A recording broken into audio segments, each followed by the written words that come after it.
I sold the house for $400,000, so I'm gonna take my mistress and go on a trip. I was taken aback by Michael's inappropriately cheerful voice and blurted out, "What? He's calling from the hospital, saying he sold the house for $400,000? What the heck is that about? That's the dear house I inherited from my dad. And to boldly announce he has a mistress, that's sheer madness." What do you mean you sold the house? What's gonna happen to Sarah? When I mentioned my daughter's name, Michael just scoffed and said, "I don't care. She's been getting on my nerves, acting all high and mighty. Of course, I'm leaving her behind." What a thing to say about his daughter. I was so angry and shocked at the news of him selling the house and running off with his mistress that I thought I might lose my mind. I've got to somehow stop Michael. He can't just sell the house and hand it over that fast. I've got to do something. My name is Emily Johnson. I'm a 39-year-old homemaker. I wish I could say that I live a contented life with my husband Michael, who's a year older than me, and our 9-year-old daughter Sarah, but the truth is, things with Michael are far from harmonious. Since we got married, Michael's personality has gradually warped, and I've suspected for about a year now that he might be cheating. I don't have any proof, so I haven't been able to do anything, but Michael doesn't seem to try very hard to hide his infidelity. Working in a factory for a parts manufacturer, Michael often goes out drinking somewhere 4 or 5 times a week after work. It's conceivable he's out with work buddies, but he didn't go out nearly as often until a year ago. Moreover, he comes home with a unique perfume scent or prepares expensive bags and shoes I've never seen before as gifts. Of course, he never gave them to me, but there were numerous times he took the gifts and left. I'm too scared to confront him with "You're having an affair, aren't you?" So, being the coward that I am, I still haven't been able to take any action until I can get solid proof of the cheating. The Michael I met back then seems like a completely different person. I met Michael 10 years ago, dated for a year, and then we got married. I was drawn to his kindness and sincerity, and before I knew it, I was the one in love. He proposed on our 1-year anniversary, we got married, and soon after, Sarah was born. To an outsider, it must have looked like a very happy marriage. And yet, I can't help but wonder how things ended up like this. It all started around the time Sarah turned 1. When Sarah became more active, rummaging through the house, parenting became even more challenging. As a full-time homemaker, I took care of Sarah all day, but sometimes I couldn't manage alone and started asking Michael to help with baths and meals after he finished work. At first, Michael, perhaps because he was conscious of his role as a father, cooperated with the childcare as I asked, but as it became a daily routine, he gradually seemed to resent it and stopped trying to be involved in parenting. I've been thinking, this is your job, right? You're a stay-at-home mom, so you should be able to handle the parenting on your own. Why does a tired man like me have to help out after work? Michael exploded with complaints, threw those harsh words at me, and left me and Sarah in the living room as he went straight to the bedroom alone. While I was dealing with Sarah's tantrums during her aita period, struggling just to get her into pajamas without a meltdown, Michael's earlier words were still painfully lodged in my chest. After that, Michael completely withdrew from any interaction with Sarah. Even when she would ask him to play with her on his days off, saying, "Dad, let's play," he would respond without looking up from his horse racing magazine, "Playing is your mom's job. I'm busy." He never took Sarah's feelings into account. Whenever Sarah would cry out, Michael would harshly scold, "Hey, don't cry over something like this. What kind of parenting is Emily doing? To think a stay-at-home mom can't handle childcare, that's just incompetent," glaring at both Sarah and me in turn. I didn't want Sarah to hear Michael's verbal abuse, so we would retreat to our room and end up playing just the 2 of us. There were moments when I longed to indulge in my hobbies like reading or watching movies. But when you're living with Sarah around the clock, there's hardly any time for yourself. And yet, Michael gets to enjoy his horse racing hobby, and I'm the one who gets the brunt of his verbal abuse. It's so unfair. But I couldn't complain because our household depended on Michael's income. Without him, I wouldn't be able to feed Sarah on my own. I was also angry at myself for being so helpless. So that's how it was. with Michael disinterested in parenting and living as he pleased. 8 years have passed since then. And Sarah is now 9. Michael's abusive language has never stopped, and the kind Michael I knew before our marriage is nowhere to be found. I lived with Michael, trying not to provoke him, simply to provide for Sarah. Mom, you're so good at drawing, you should do it as a job. One day, while Sarah and I were drawing together, she suddenly suggested that idea. A job in drawing? Yeah. Because I think your drawings are really kind and wonderful, she replied, laughing cheerfully as she looked at the animal illustrations I had drawn. I've always loved drawing, and at one point I even aspired to be a cartoonist. I realized halfway that it wasn't going to work out and gave up, but I still draw illustrations as a hobby. I always show your drawings to my friends, Hannah and Natalie, and they're amazed. They always say how lucky they are to have a mom who can draw such wonderful pictures. Despite her father Michael's cantankerous nature, Sarah has grown up to be honest and straightforward. Her sunny disposition is the complete opposite of my more introverted personality. It seems like she has a lot of friends at school and is even a favorite of her teacher. When Sarah complimented my drawings, it filled me with such pride. Knowing that Sarah has been paying attention to me also gave me a boost of confidence. Thank you. That makes me happy, I said, and Sarah smiled like a blooming flower. As long as Sarah can smile, I feel like I can keep going with this life. That's what I quietly thought to myself. That night, as usual, Michael came home drunk, stumbling into the living room and collapsing as soon as he arrived. He was completely drunk. Michael's drinking has been getting out of hand lately, and it's becoming quite worrying. Sighing, I peeled the jacket off his slumped body and checked his pockets. Huh? What's this? From a pocket that usually only held keys, a piece of paper fell out, and I scrutinized it closely. It was clearly a receipt from a motel. This is definitely incriminating. I had only been suspecting infidelity in a vague sense until now, but here was the physical evidence. While trying to still the commotion in my heart, I quietly tucked the receipt away on a shelf. And then I began to ponder how to confront Michael. The next morning, still not fully sober, Michael left the house. After Sarah had gone to school, I busied myself with the usual household chores, but I couldn't get the receipt from yesterday out of my mind. I had had my suspicions about Michael's infidelity, and it was my choice not to confront him without evidence. But with concrete evidence now in hand, it's hard to just look the other way and keep up the facade of a masked couple. I wanted to get him to admit to his affair and apologize within a week, or even a few days. But how? As I was lost in thought, my smartphone started to vibrate. Who could it be at this hour? It was unusual to get a call during the daytime. Looking at the phone, it was an unfamiliar number. For some reason, a feeling of apprehension washed over me as I answered the phone. Hello, is this Mrs. Johnson, Michael's wife? Yes, I am. Who's calling, please? This is from General Hospital. Actually, it's about Michael. The call was from the largest hospital in the area. The hospital informed me that Michael had been rushed there by ambulance. He was undergoing surgery for a kidney disease, they explained. Furthermore, they informed me that his kidneys were likely to fail and that he would need a transplant. Overwhelmed by the sudden news, I was asked by the doctor, "Are you all right?" Yes, but a kidney transplant is possible, right? Yes, if we find a compatible donor quickly, we can perform the transplant. Oh. Being told suddenly that Michael needed a kidney transplant due to illness left my mind in a tangle, but the doctor continued to explain the details of the transplant surgery. Anyway, we will start by checking the compatibility of the candidates, so please cooperate with us. I only half understood what was being said, but it was clear that Michael was seriously ill. As much as he had mocked me or been unfaithful, I didn't wish for him to lose his life. If possible, I wanted him to be saved.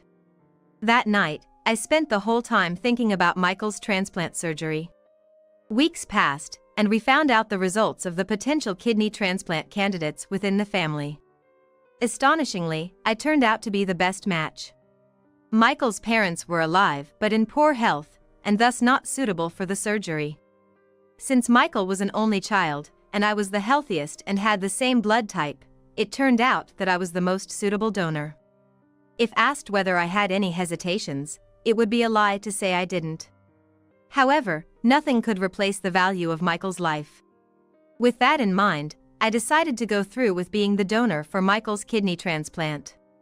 When I explained Michael's medical condition and our upcoming transplant surgery to Sarah, she said, "Got it. Do your best," and sent me off with her blessing. While I was hospitalized, Sarah stayed with my in-laws. Despite their poor health, they were well enough to stay at home without much trouble. Sarah was happy to go to her grandparents' house because she got along well with them. This should be fine for a while, I thought to myself, relieved that Sarah was such a good and understanding child. With that reassurance, I faced the transplant surgery. A week later, after signing the consent forms and undergoing the necessary health checks, I donated a kidney to Michael. The surgery was over more quickly than I'd expected, and I was hospitalized for about a week, while Michael stayed for 10 days. Thankfully, there were no complications, and the recovery went smoothly. Then, the day before I was due to be discharged, I got another call on my phone. When I answered the phone, wondering who it could be this time, a familiar voice said, "It's me," and I felt a shiver run down my spine. The caller was none other than Michael. Thinking I might be thanked for becoming a donor, I asked the following question. "It's been a while. How are you feeling after the surgery?" I fully expected him to say something like, "I'm feeling better thanks to you, Emily. Thank you." However, the words that came from the other end of the phone were completely unexpected. "It's about our house," Michael said, pausing for a breath. I was taken aback by the sudden shift to talking about the house. "I sold the house for $400,000, so I'm gonna take my mistress and go on a trip." I was taken aback by Michael's inappropriately cheerful voice and blurted out, "What? He's calling from the hospital, saying he sold the house for $400,000? What does he mean? That house is the precious one I inherited from my father. And to brazenly declare he has a mistress, that's just insane." "What do you mean you sold the house? What's gonna happen to Sarah?" When I mentioned my daughter's name, Michael just scoffed and said, "I don't care. She's been getting on my nerves, acting all high and mighty. Of course, I'm leaving her behind." What a thing to say about his daughter. I was so angry and shocked at the news of him selling the house and running off with his mistress that I thought I might lose my mind. I've got to somehow stop Michael. He can't just sell the house and hand it over that fast. I've got to do something. Michael said, "I sold the house. I'm going on an overseas trip with my mistress," and then the call ended abruptly. With my mind in turmoil, I tried to make sense of what had happened. But no matter how much I thought about it, I couldn't believe that Michael had suddenly sold the house, especially while he was in the hospital. The shock worsened my condition, and my hospital stay was extended by a few days. In my distress, I felt helpless and lay on the bed, brooding over what to do next. I decided to call Sarah first. Without the house, Sarah and I would have nowhere to go. I was angry that Michael had so boldly declared he had a mistress, but what worried me most was Sarah. I called my in-laws home, and my mother-in-law answered. My mother-in-law quickly handed the phone over to Sarah. "Hello, Sarah? I'm sorry, it looks like my hospital stay is going to be a bit longer. Are you okay? Aren't you feeling lonely? I heard Dad sold our house, so we don't have a place to go back to." Anxious about Sarah, I peppered her with questions in quick succession. Then Sarah responded with a bright voice. "Mom, it's okay. I've taken care of it." "What?" Confused by Sarah's words about having taken care of it, I was left puzzled, tilting my head. "See, Dad told me he asked his mistress to sell our house, but actually, Grandma and Grandpa." Sarah meticulously explained to me what had happened during my hospitalization. Listening to Sarah's story, I was very surprised.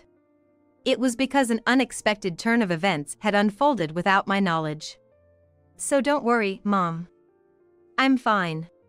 Thank you," I said, encouraged by Sarah's maturity, finally feeling a bit of peace settling in. Yet, if what Sarah was saying was true, I wondered what was happening with Michael and his mistress at this moment. I was curious, but I told myself that rest was more important now and allowed myself to fall asleep. 3 days later, having recovered, I was discharged from the hospital and headed to my in-laws' house. Mom, welcome back. Sarah came running over with a happy look on her face.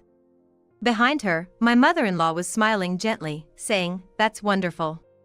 And Michael, that man, has really done something unbelievable. Emily, I'm sorry," my father-in-law said, looking grim as he apologized to me. I wondered how Michael could turn out so twisted when he had such wonderful parents. "No, it's my fault for not speaking up sooner." "Well, Emily, there's something we need to tell you." "Yes, what is it?" I sat down in front of my in-laws, with Sarah beside me, ready to listen to their story. I was surprised again by their tale, but my mother-in-law reassured me with firm encouragement, "We won't let Michael have his way." After the conversation, Sarah and I attempted to head home, but on the way, I saw a familiar man and an unknown woman arguing with a realtor in front of his office. There was no mistaking it, it was Michael. And the woman next to him was undoubtedly his mistress. Michael was in sweatpants, his hair a mess. The mistress was wearing a short skirt with only one high heel, and her face was bare. Come on, do something about this. How can the house not be sold? Yeah. What about my $400,000? As I've said, the buyer canceled the purchase last night, so there is no contract anymore. Why would they cancel? Damn it. Michael was stomping his feet in anger, with his mistress screeching beside him, drawing shocked looks from people passing by. Sarah and I were also surprised, but realizing this was about us, we approached them. "What are you doing here?" I asked Michael unexpectedly, making him and his mistress gasp in surprise when they saw me. "Oh, you. What are you doing here? Oh, I get it. You're the one who did it, right? You must have talked the buyer out of it." "What? That's ridiculous. What are you even talking about?" I was astonished by their baseless accusations and instinctively shielded Sarah behind me. Seeing the realtor's confusion, I stepped forward and said, "I'm his wife." The realtor replied with a dazed, "Oh.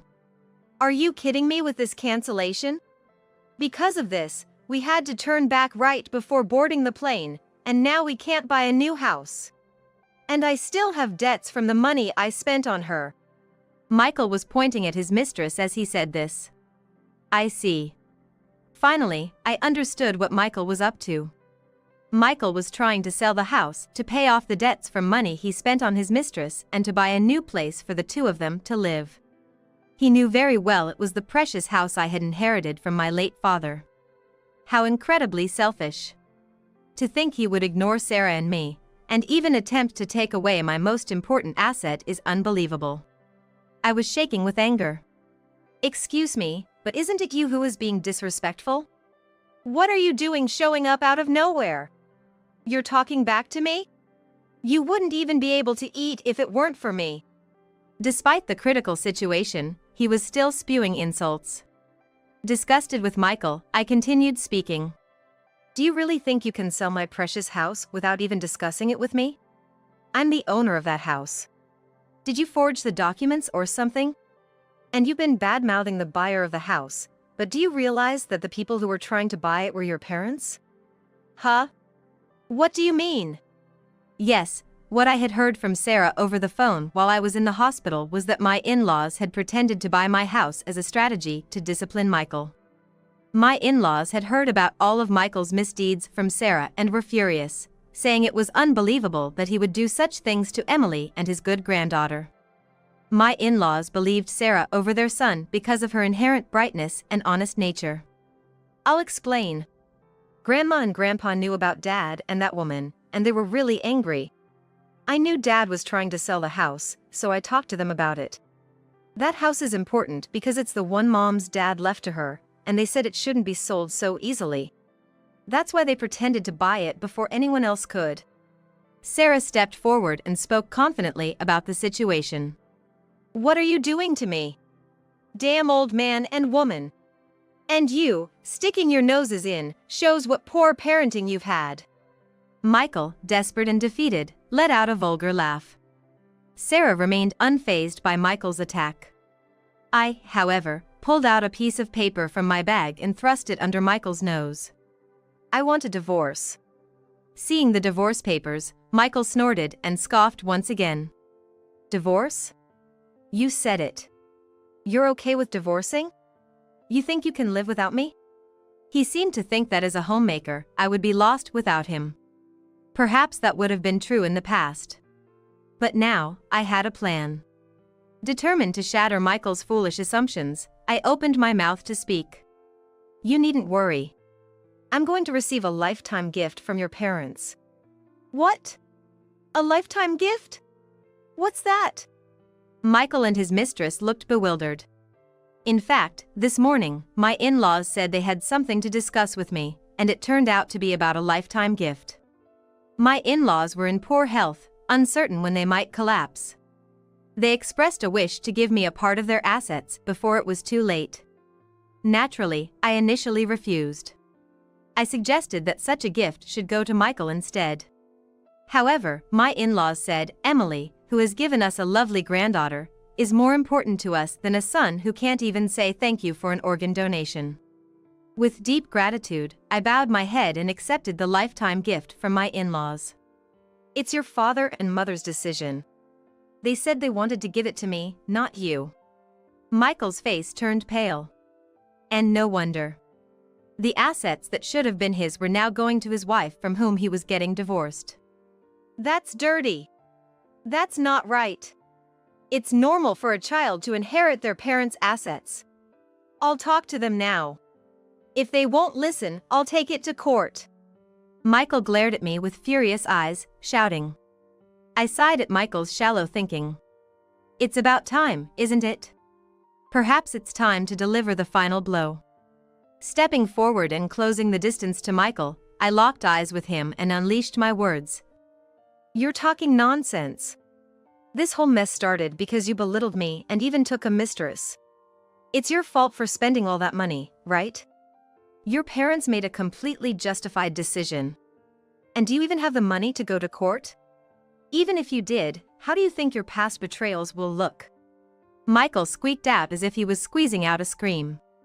Seeing me looking furious up close, I could tell he was shaking. I'm sorry. I won't take it to court. Just forgive me. He was desperately apologizing, but it was too late.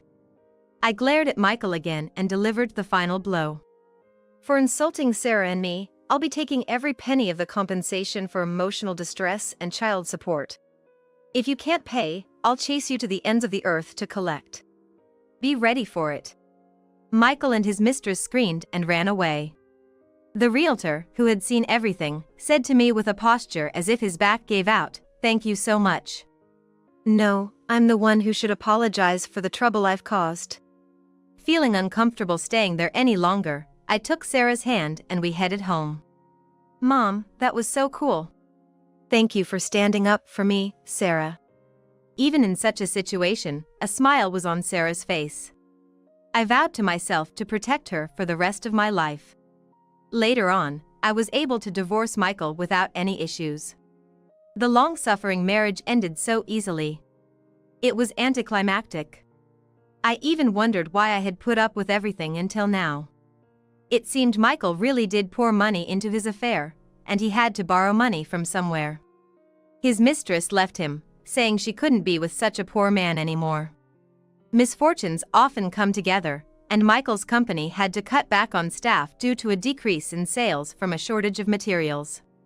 Michael, who worked in the factory, was one of the first to be laid off. It's an inconvenience, for sure, but it's hard to believe he was laid off for no reason at all. Probably the company let go of those who were underperforming or had poor conduct first. Given how Michael used to strut around at home, it's likely he had the same attitude at work towards his subordinates. Now, having lost his job, his lover, and his wife, Michael is scraping by with part-time jobs. Lacking the energy to look for a new full-time job, he's settling into the routine of working and resting whenever he likes, which must surely feel bleak. But there's no room for sympathy. I did what I could for Michael, even donating a part of my kidney to him. Despite that, he made a mockery of me, so it seems like karma has caught up with him. He should just focus on working hard to pay off his debts. As for me, I started doing illustration work, living off the assets I inherited from my in-laws for a while. It was Sarah's compliment about my drawing skills that started it all. Orders are still few, but my clients say my work is meticulous and skillful. I plan to increase my clientele and work hard to raise Sarah properly. I'm home, huh? Hey, why did you come back when you don't belong here anymore? What do you mean I don't belong here? I don't need someone who gives birth to a child with a cheating partner. When I returned home after giving birth at my parents' house, my husband's parents were there, and all my clothes were gone. Not only that, but they were also calling my newborn child the offspring of an affair.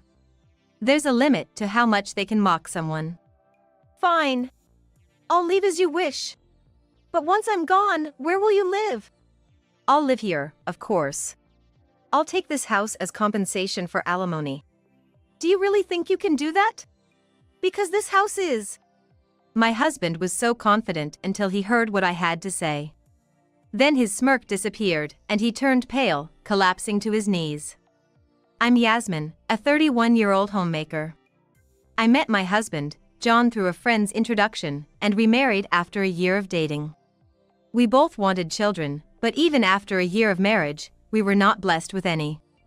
However, our marriage wasn't troubled aside from our inability to conceive, and I had built a good relationship with his parents.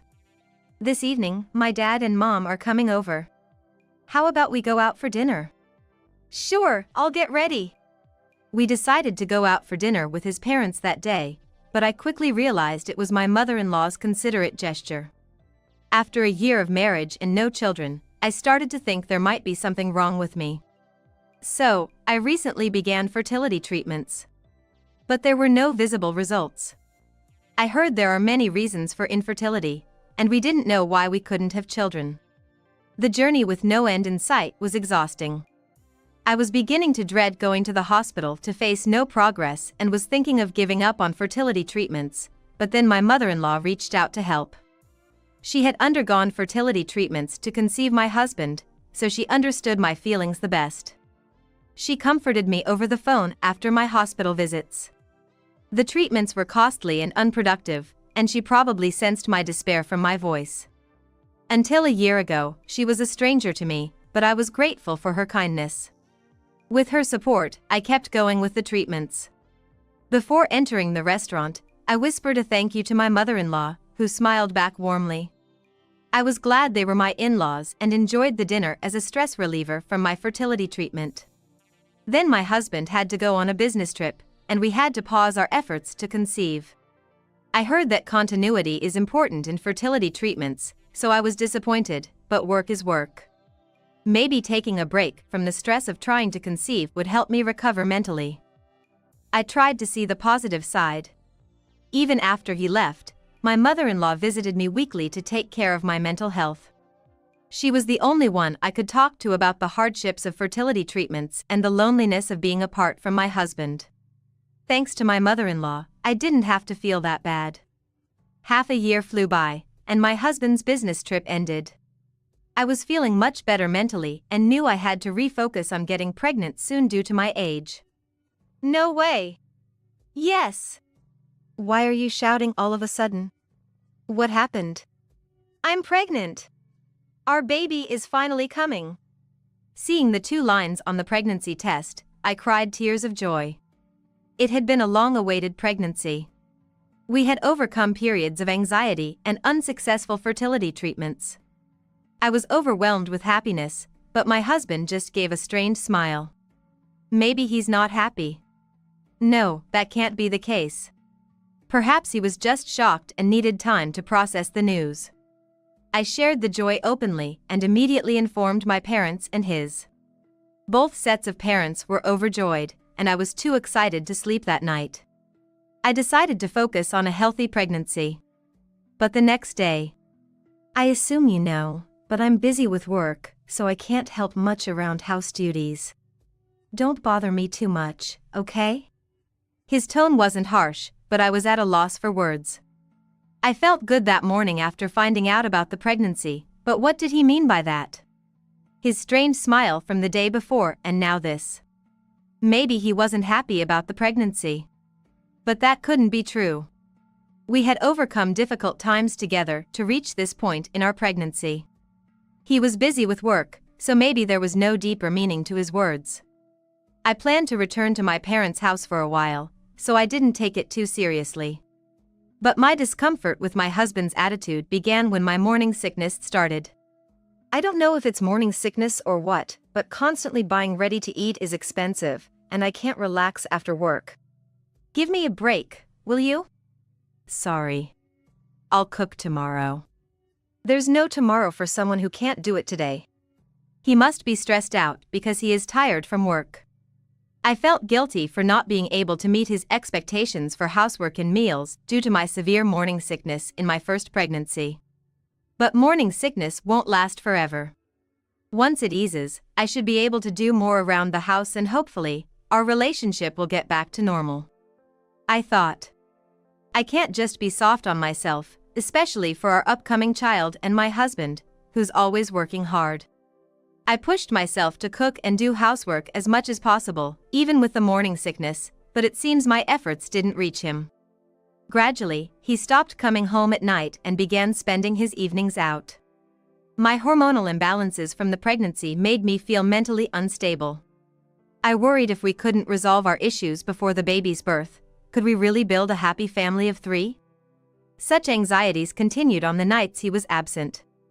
But as I struggled through each day, I suddenly found myself in the 7th month of pregnancy and decided to return to my parents' house. I had already discussed this with them and my husband. Honestly, I felt more at ease going back to my parents' house than staying with my husband. Perhaps feeling suffocated living with a pregnant wife, my husband readily agreed to my going back home. I took a 2-hour taxi ride to my parents' house. Don't worry, we'll support you from now on. I had told my mother weeks before about the deteriorating relationship with my husband, John. While admitting he was busy with work, I also vented my frustration about him not supporting me much. So, my mother had been worried about me, and since returning home, I've been able to relax truly, even managing to spend days without a single worry. It was something I hadn't experienced in a long time. I regretted not returning home sooner. The comfort at my parents' house was so good that I gave birth to a boy without any issues. He was slightly underweight but cried loudly and felt warm when I held him, bringing me to tears of indescribable joy. Busy with work, John couldn't be there for the birth, but my parents cried with me. Despite the hard times during the pregnancy, I was truly glad to have overcome them. I stayed in the hospital for a week after giving birth, with my parents visiting daily.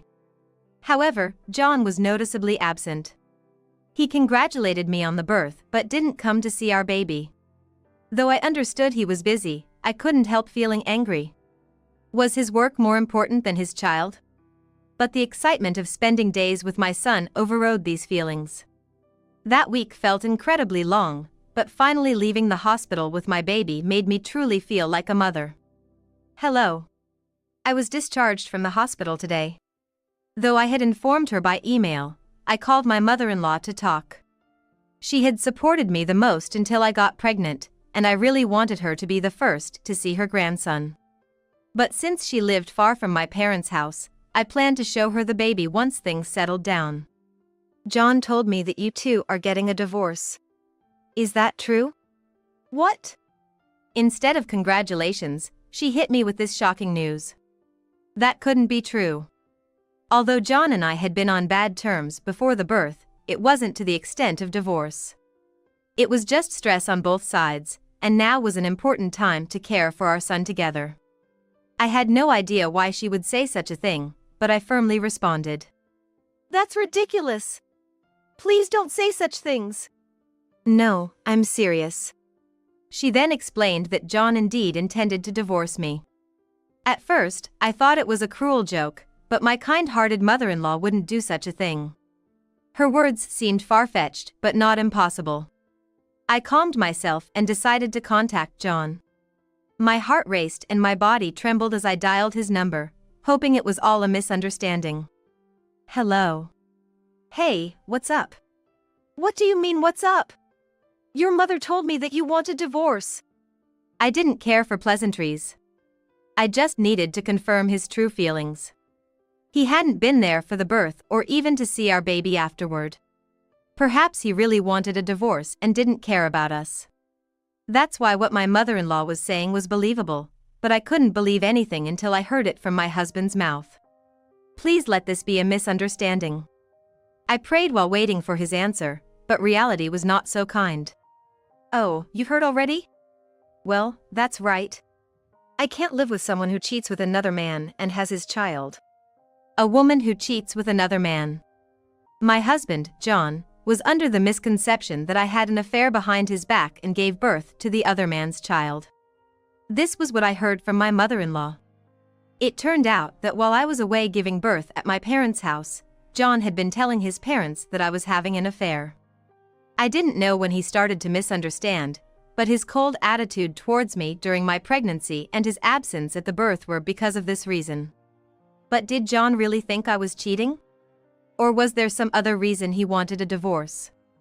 I couldn't tell, but I knew I had to talk to him in person, so I decided to return to our house a month after returning to my parents. I'm home. Huh? Why did you come back? I told you, you have no place in this house. It seemed John hadn't got my message about coming home today. Perhaps he had blocked my number. Well, it didn't matter to someone who was considering divorce. I wasn't surprised by his cold reception. I continued calmly without losing my composure. Do you really intend to divorce me? There's no proof I cheated. I know you've been cheating. Plus, I've already moved my parents out and got rid of your stuff. This house is mine now. John bragged with a smirk, heading to the living room. Following him, I saw my father-in-law and mother-in-law sitting at the dining table, and John, grinning, holding the divorce papers. If we are to divorce, this house is mine since I got it from my parents. You should be the one leaving. That's ridiculous. You cheated, so I'm taking this house as alimony. It's 3 against 1 here. You don't stand a chance. I hadn't done anything to be suspected of cheating.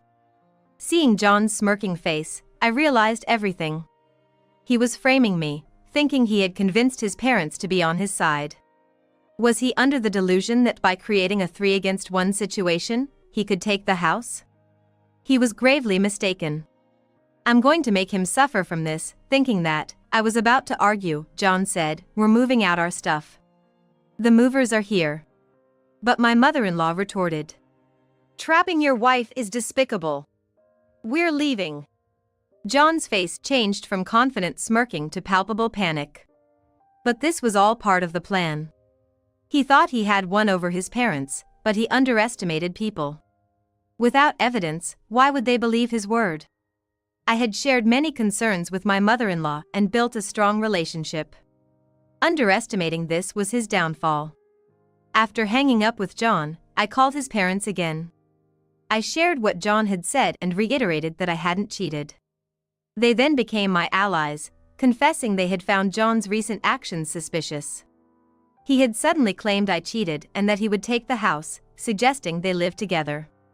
They had been living in a rental, so living with John in a house would be financially beneficial. They suspected John was trying to leverage this to take the house from me. He might be clever in a way but careless in the end. And his parents, who knew him best, wouldn't be easily fooled. At this point, it was already decided that my in-laws and I would outsmart John, but one thing was still unclear. Why had John suddenly started this? Our long-awaited child was born, and everything should have been perfect. What happened to him? I didn't have the answer yet. Stop pinning your own affair on others. We're leaving this house, so prepare for alimony and child support. Wait. Mom. What are you talking about? An affair. John and I were both shocked by my mother-in-law's words. He was having an affair? What did that mean? Maybe because he cheated on me, I got in the way and was trying to kick him out. Was he trying to get rid of me to take the house I got from my parents? That's beyond despicable. He's trying to ruin my and my son's life and take a significant asset. Ridiculous. Do you think you can get away with this? Wait. I haven't cheated. Just yesterday, a private investigator gave us the findings. They were supposed to report back in a week, but they had more than enough evidence already, my father-in-law said, pulling out a large envelope from his bag. It contained several photos and a report about 20 pages long, stapled together. The first page read Investigation Results of Infidelity, with attached photos of John holding hands with a young woman. Disgusting. I glared at John, seeing him now as nothing more than a base creature driven by his desires. He seemed like nothing more than a creature driven recklessly by his own desires, less than an animal. I was speechless, but upon closely examining the photos, there were some capturing the moment he entered a hotel. Despite just having a child, it was apparent he had no awareness as a father.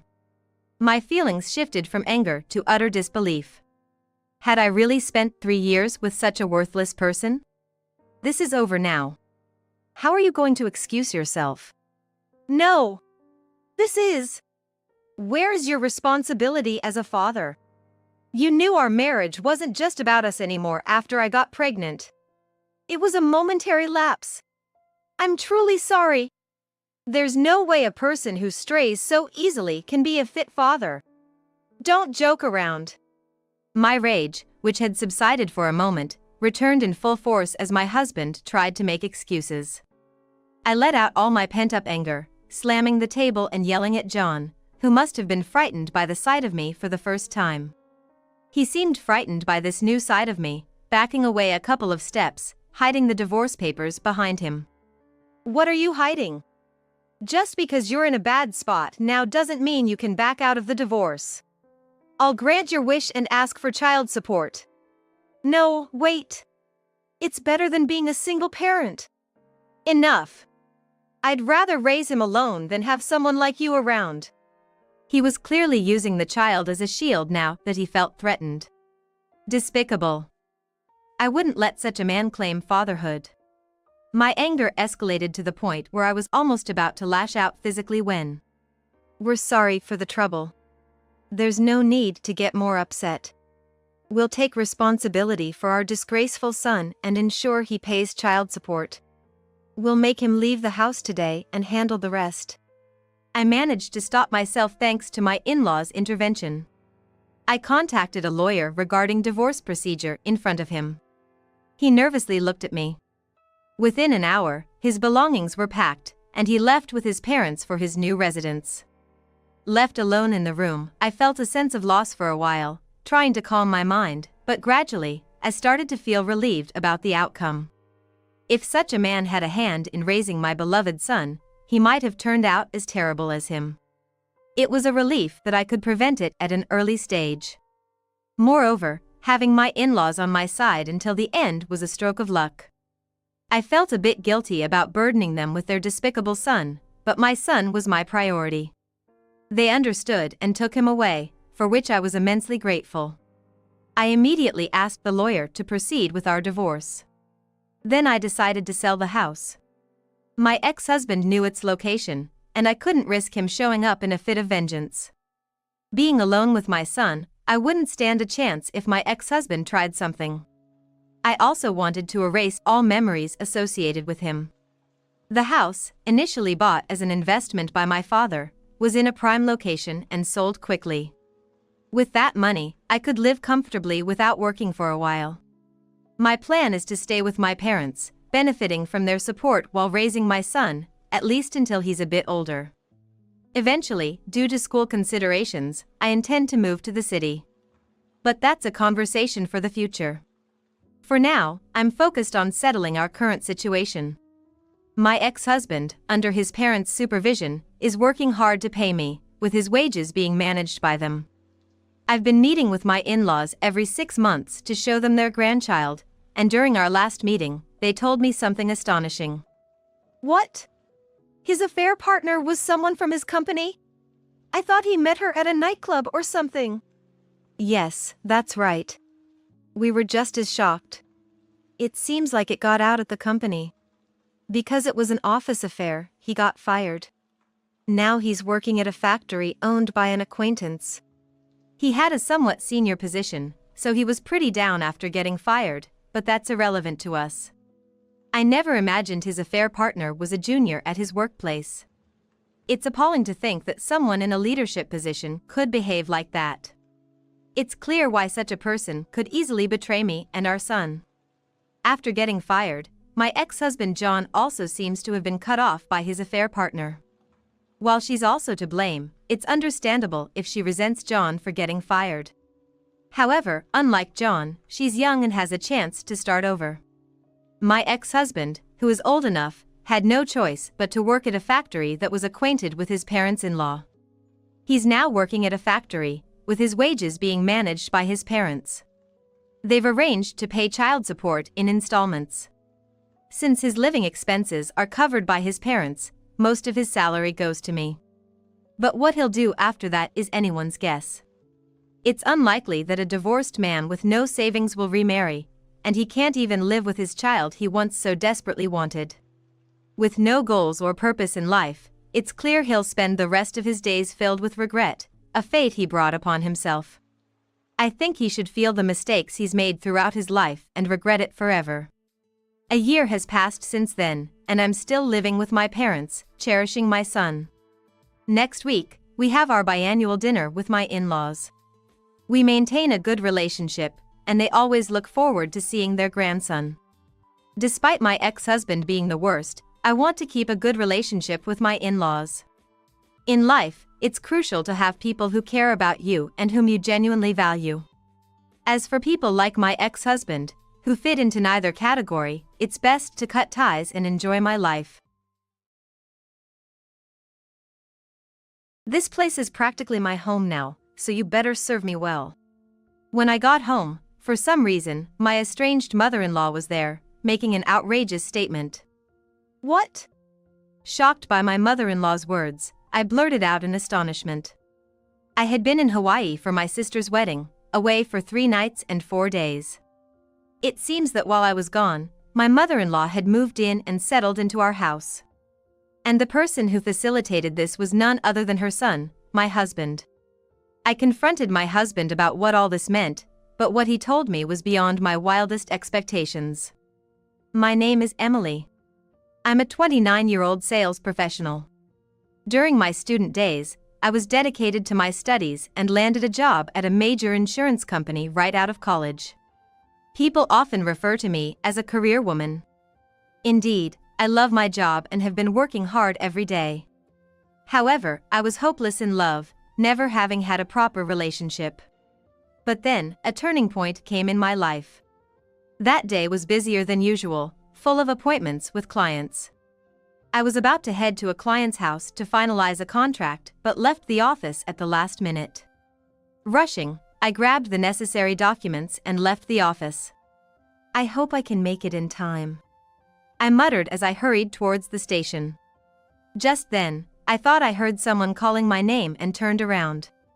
A man was running desperately towards me. Emily! Wait, please! Sean? It was Sean from my department, who works in administration. We hadn't talked much, just exchanged greetings. Catching up to me, Sean, panting, handed me some documents. What's this? It was the document I needed for the client I was about to meet. What? Why do you have this document? Confused, I checked the documents I had brought, only to find they were for another client. In my rush, I had taken the wrong papers. I happened to pass by your desk and noticed these documents left behind, so I rushed to catch up with you. Luckily, I made it in time. Thank you. Without these, I would have lost the client's trust. I thanked him repeatedly. I was shaken by such an unusual mistake, but he just smiled at me like the sun. Glad I could help, Emily. Be careful out there. Thanks to him, I was able to secure the contract that day. This incident led to us talking more often, going out for meals, and eventually, we started dating naturally. He was 2 years older than me, a calm and cheerful person. After dating for exactly 2 years, we decided to get married. I was looking forward to a happy married life, but soon after the wedding, a problem arose with my mother-in-law. My father-in-law had passed away 5 years ago, and she lived alone. Her house was close to ours, so she often came over to ask for money. "Emily, you're making good money, right? How about sharing some of that as pocket money?" My mother-in-law, smirking, cooed these words. Before we got married, I thought she was a reserved and nice person, but she showed her true colors as soon as we tied the knot. Despite repeatedly telling her I can't give you money, she kept insisting, and I was getting fed up. She seemed to be a big spender, using up money as soon as she had it. To top it all off, she even called my sister, asking her for money, which really got under my skin. So, I decided to talk to Sean, my husband, about it. "Hey, can you tell your mom to stop asking for money? She's even calling my sister now. You said I shouldn't bother with her, but why should we have to put up with this? Please, tell your mom to stop." "Eh? Oh, yeah. I'll talk to her next time." Sean's response was vague and he never actually talked to his mom about it. After we got married, I learned that Sean seemed to have a bit of a mama's boy streak. In his eyes, I was probably the bad one for speaking ill of his beloved mother. No matter how many times I brought it up, Sean would just say, "That's just how mom is. You don't have to give her any money. Just ignore her." He suggested that I just grin and bear it. As expected, he never really talked to his mom about stopping her behavior.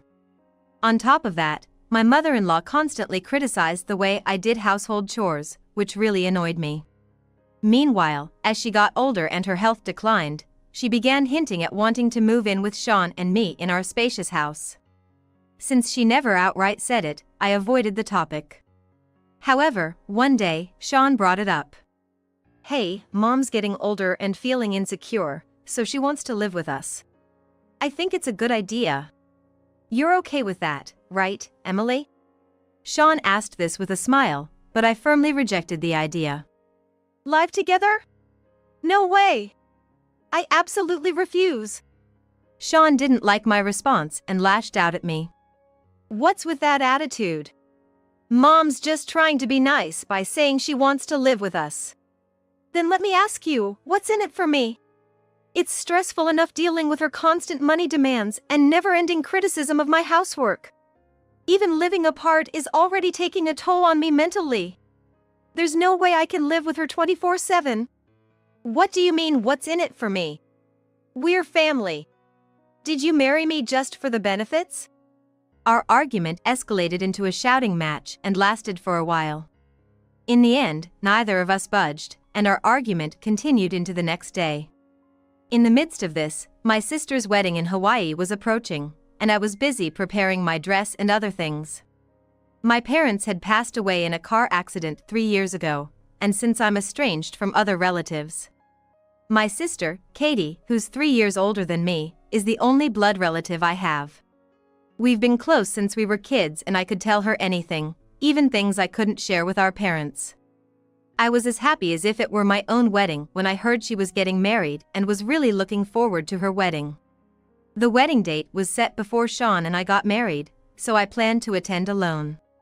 About 5 days into our argument, Sean unexpectedly apologized. "Sorry, I went too far. If you don't want to live with Mom, we don't have to." "Really?" I was relieved by his words. "Thank you. I'm sorry for being so assertive, too." "No worries. By the way, your sister's wedding is coming up, right? You're gonna be in Hawaii for 3 nights and 4 days. Have a great time." I smiled back at Sean, beaming with joy. "Thank you. I'll take lots of photos and videos." And so, we made up and spent the days leading up to my sister's wedding in a peaceful, happy mood. On the wedding day in Hawaii, the venue was beautiful, with a magnificent view of the pristine sea through large windows. My sister, Katie, looked stunning in her wedding dress, and her happy smile brought tears to my eyes several times. Katie's husband, Ken, was a reliable and wonderful person whom I had met several times. I felt at ease knowing she was in good hands with him. I wholeheartedly celebrated their union. After the wedding, having enjoyed my sightseeing, I returned to Japan after my 3-night, 4-day stay. I'm home, I called out as I opened the front door of my house. To my surprise, it was my mother-in-law who appeared. Welcome back, Emily. You're here? I was shocked, and she snorted in response. Here? This is practically my home now, so you better serve me well. What? Astonished by her words, I hurried to the living room, where, as expected, I found Sean lounging on the sofa. What's going on? Why is your mom here? You said we didn't have to live together. Making such a fuss as soon as you get back. I lied about not living together. I moved mom's stuff in while you were in Hawaii, so we're all living together starting today. His casual declaration infuriated me. It seemed Sean had planned to sneakily move his mother in while I was away for my sister's wedding. So you tricked me? It's not tricking. Don't be so dramatic. This is a perfect chance for you to show some filial piety. After all, you don't have your real parents anymore, so why not make the most of this opportunity? His smirking response disgusted me. My mother-in-law chimed in, exactly. You should value your in-laws more. Start with giving me a massage. That's right, Emily. Make sure to massage mom daily. And about mom's room, the second floor will be hard for her to climb, so let's turn the first floor room into her room. Their presumptuous planning was too much for me, and I raised my voice. Stop joking around. This is horrible. Sean frowned and snapped at me. What's with that attitude? Like it or not, we're living together starting today. If you don't like it, leave. Stunned by his outburst, he added insultingly, well, your parents are gone, and you have nowhere else to go, do you? Feeling my feelings for Sean drop to freezing, I made my decision. Fine. Let's get a divorce. I'll handle everything. They both laughed loudly at this. Try if you think you can. Do you even have the guts to divorce? You have nowhere to go. But sure, I agree with the divorce. You're not even cute. Always acting so high and mighty just because you can do a bit of work. Sean's right. You don't even give us an allowance, and you're so defiant. A daughter-in-law like you should just leave. Their verbal abuse continued, but I had already decided to part ways with them and kept silent. Taking advantage of my silence, the two of them continued to spew insults. However, I ignored them. Pulled out my phone and made a call to someone. The phone rang, and I waited for the other party to answer. What are you doing? Who are you calling? Sean asked curiously, but I began to speak as soon as my call was answered. Hey, Katie? Yes, I had called my sister, Katie. Emily, thank you so much for coming to the wedding. Are you back home now? Yes, I'm back. The wedding was wonderful. Congratulations again. I called because I've made a decision and wanted to tell you right away since I've worried you so much. As I spoke, Sean and my mother-in-law watched with bated breath, wondering what was happening. I've decided to divorce Sean.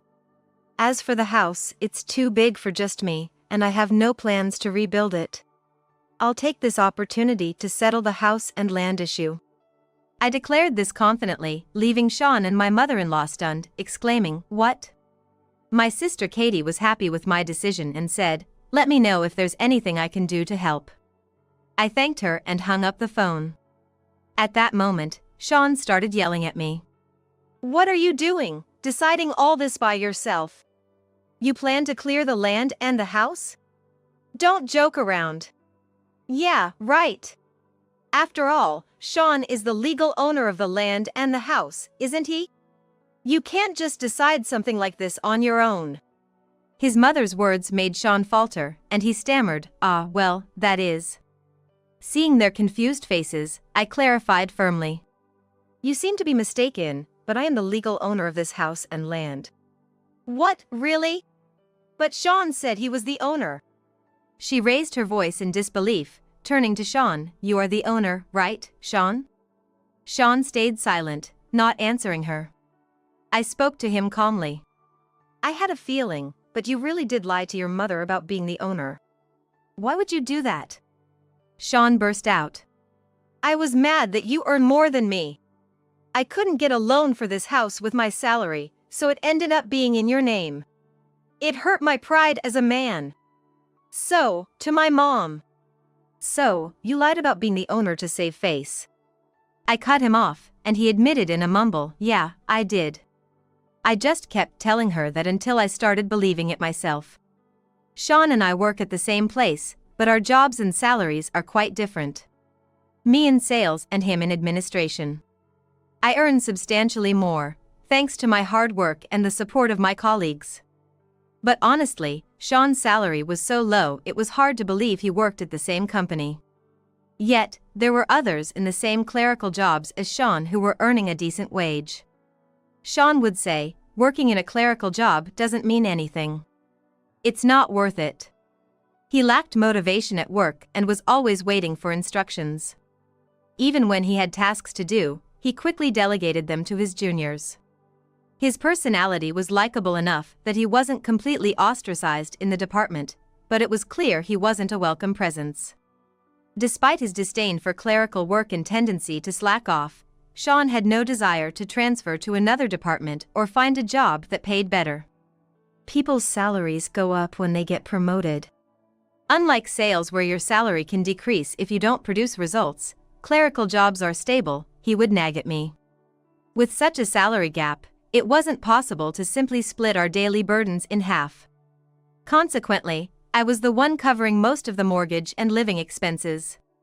His mother thought Sean had built our house and often praised him, oblivious to the shocking truth that I was the one shouldering the financial burden.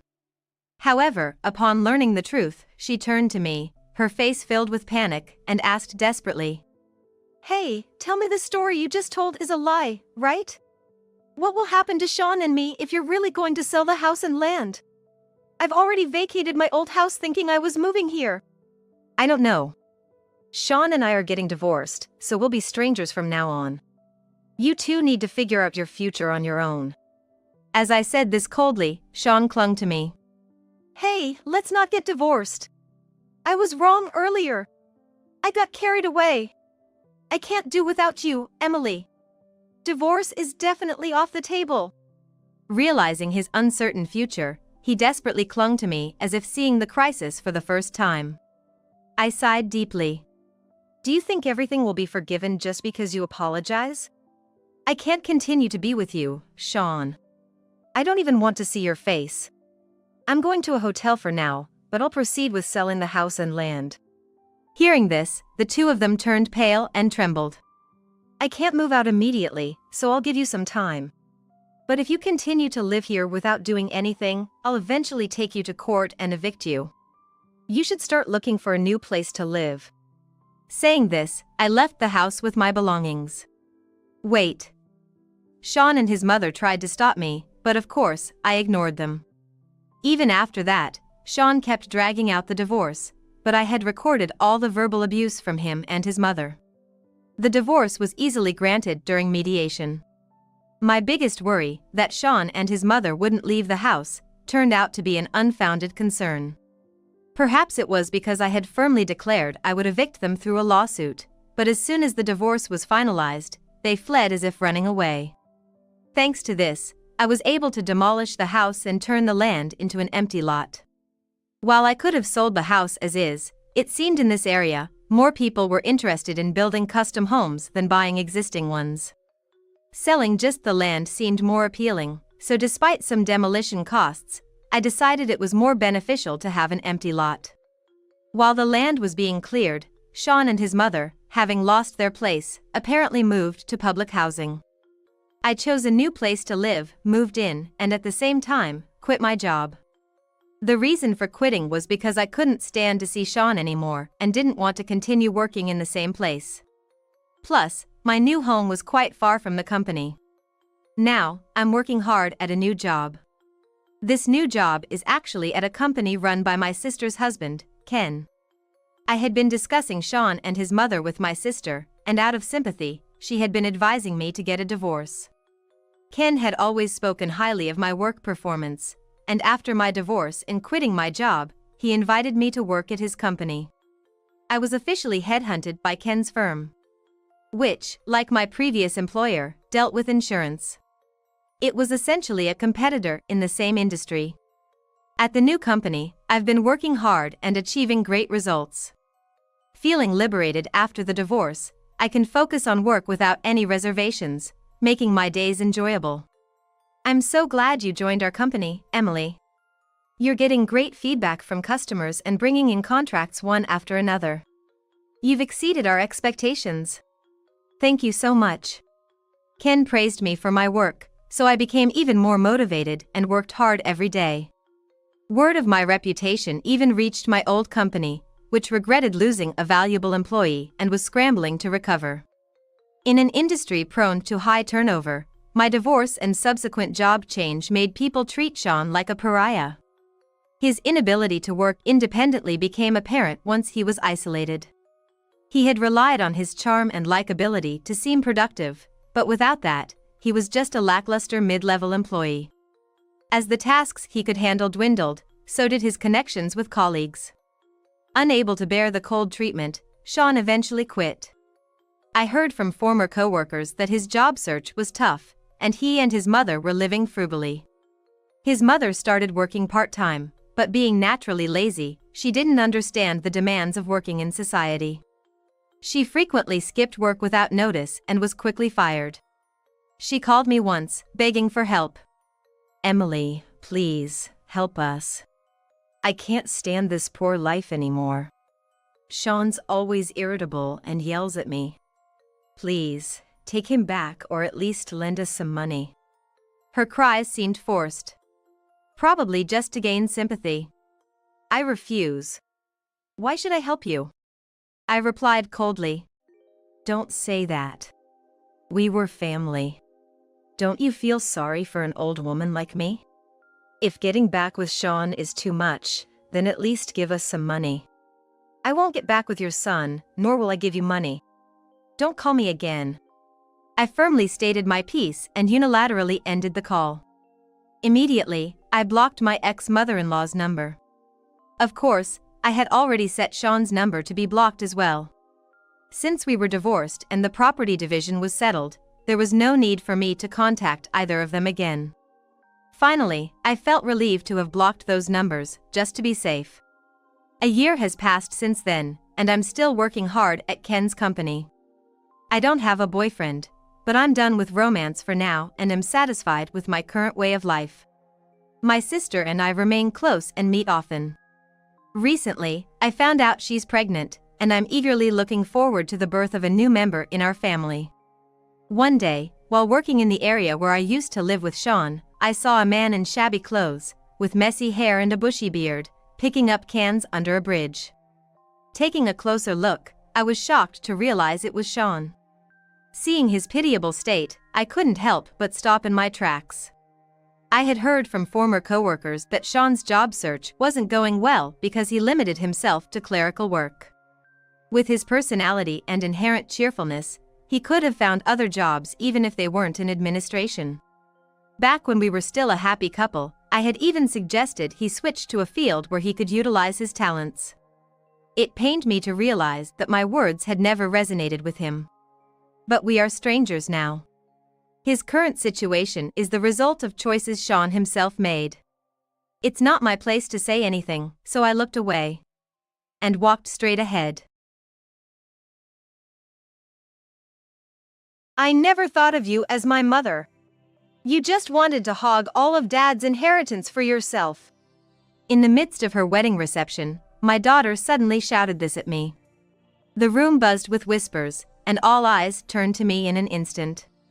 Everyone looked confused about what was happening, but I was the most bewildered of all. Here I was at my beloved daughter's wedding, determined to proudly witness her special day for both myself and her late father. Then suddenly, this outburst. What does she mean by me hogging the inheritance? And why bring this up now, on your once-in-a-lifetime big day? My mind was filled with questions. But my daughter, now completely overcome with anger, continued to hurl insults and accusations at me, eventually kicking me out of the venue. As I left, I offered her one last piece of advice as a parent. Whatever happens, live strong. She'll understand the meaning of those words someday. I'm Karen. I'm a stay-at-home mom, living with my husband, his daughter from a previous marriage, and our son. I met my husband over 20 years ago. At work, where we fell in love. Karen, that presentation was amazing. Thank you. I wasn't very confident, but it's nice to hear you say that. We encouraged and supported each other as colleagues, and our relationship blossomed into romance. My husband, recently divorced, was raising his baby daughter on his own. Looking back, it must have been a tough time for him, both physically and emotionally, but he never showed it. He was always smiling, kind, and a great support as a coworker. About a year after we started working together, he said to me over dinner at a restaurant, "You know, I'm actually thinking of starting my own business. There are a few companies that have expressed interest in working with me." Wow, that's incredible. You're so talented. I'm totally behind you. Thanks. So, this might be a bit much to ask, but if it's possible. What's up? I'm gonna make this company a success, I promise you. I won't let us go through any unnecessary hardship. But, I need a little support. I want to be there for you, Karen, not just at work but in our personal lives too. Oh, what do you mean by that? I will make you happy, I swear. Will you marry me? I know it's a lot to ask. That's how he proposed to me. I was surprised. But I didn't hesitate. I'd be honored. Without any doubt, that's how I responded. And so, we got married. Our wedding was small, but we enjoyed it with our family and friends. Everyone congratulated us with smiles, and it's a day I remember like it was yesterday. It was a truly beautiful ceremony that I'll always cherish. That's how our married life started. It was more challenging than I had braced myself for. After all, I became a mother overnight. His daughter became my daughter. Raising a child for the first time was really tough. She cried a lot, and so did I. But I decided not to yell or rush, just to watch over her patiently. I took it one step at a time, learning along the way. I somehow managed to raise her that way. She was adorable. Her round eyes, chubby cheeks, high-pitched voice. Her smile as she grew older, the way she ran to me, calling me mom, all of it was just so precious. I had been anxious about suddenly becoming a mother before we married. I worried about whether I could love his child. But those worries were unnecessary. In fact, I was too busy to even think about them. My husband, too, was swamped after starting his business. Despite having people willing to work and collaborate with him, being a new CEO was tough. There were so many firsts for him, and he was always running around, confused. I remember him apologizing on the phone for almost 10 minutes straight once. I helped with organizing paperwork and such, but I know it was really hard for him. Still, he found time to take care of our daughter and show concern for me. He was a great father and husband. 3 years flew by in a blink. His business finally started to stabilize. It had grown quite a bit from the beginning.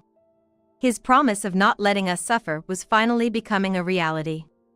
And then, our son was born. He was a younger brother to our daughter. Even after he was born, I tried my best to treat both my daughter and son equally. Blood didn't matter. They were both my precious children. My daughter doted on her younger brother. She played with him and was a great big sister. He was really attached to her. Watching them together was heartwarming. Like any family, we had our small troubles. But I think we managed to live quite peacefully and happily. Time passed quickly, and before I knew it, my daughter was 26 and my son was 22. Then, suddenly, something terrible happened. I was relaxing at home one day when I got a phone call. Hello? Oh, what? It was unbelievable news. I didn't want to believe it, but my husband had collapsed at work. He was rushed to the hospital, but despite the doctor's best efforts, he didn't make it. It was a stroke. He had been fine until the day before. Everything was normal. It was such a sudden and unexpected goodbye. You! Why, how could this happen? As I looked at my husband's face lying in the coffin, he seemed peaceful, showing no sign of the pain he must have felt. It looked like he was just sleeping, which made it all the more heartbreaking. I couldn't even say goodbye, and the pain was so great that I couldn't cry. Still, somehow, I managed to pull myself together and handled the funeral arrangements. Our son, who always tried to act tough, clearly loved his father dearly. The image of him, head bowed and tears flowing, is still vivid in my memory. But there was something off about my daughter. It's normal to be upset at your father's death, but this felt different. She didn't shed a tear or speak a word to me. She would help with funeral preparations if asked, but something was just not right. At that time, I was too overwhelmed and interpreted her behavior as her own way of expressing grief. Despite everything, I managed to say my farewells to my husband in my own way. Gradually, I started going back to work and returning to normal life. A few months later, my daughter's wedding took place. After graduating from college, she had started living with her boyfriend without getting a job, essentially becoming a housewife. Now, she is finally getting married. The wedding, planned before my husband passed away, was something he had looked forward to, especially walking down the aisle with our daughter. My husband was determined to watch our daughter's wedding without shedding a tear. He was really psyched up about it. I remember how we joked about it, saying things like, "That's still a long way off," as if it was just yesterday. Thinking about it almost made me feel down again. I couldn't let myself look sad at my beloved daughter's wedding. Carrying a photo of my husband, I dressed up for the first time in a long while, along with my son, who was also dressed up, and we attended the wedding. When we left home that morning, I looked up at the sky and said, "You're watching from up there, aren't you?" and headed to the wedding with a smile. I intended to wholeheartedly celebrate my daughter and her husband at that moment. The wedding was held in a grand and lively venue. The food was delicious, and all the guests seemed very happy. My daughter's husband was a classmate she met in a club during college. They had been dating for about 3 years, a fact I was aware of. However, since she had never brought him home or talked much about him, I was a bit surprised when the wedding plans were announced. I had my doubts about him, but his promise to make my daughter happy was convincing enough for me to believe in him. He was smiling happily at the front of the venue. Above all, my daughter, in her stunningly beautiful white wedding dress, looked indescribably gorgeous. I thought of how much my husband would have wanted to see her like this, and tears welled up in my eyes again.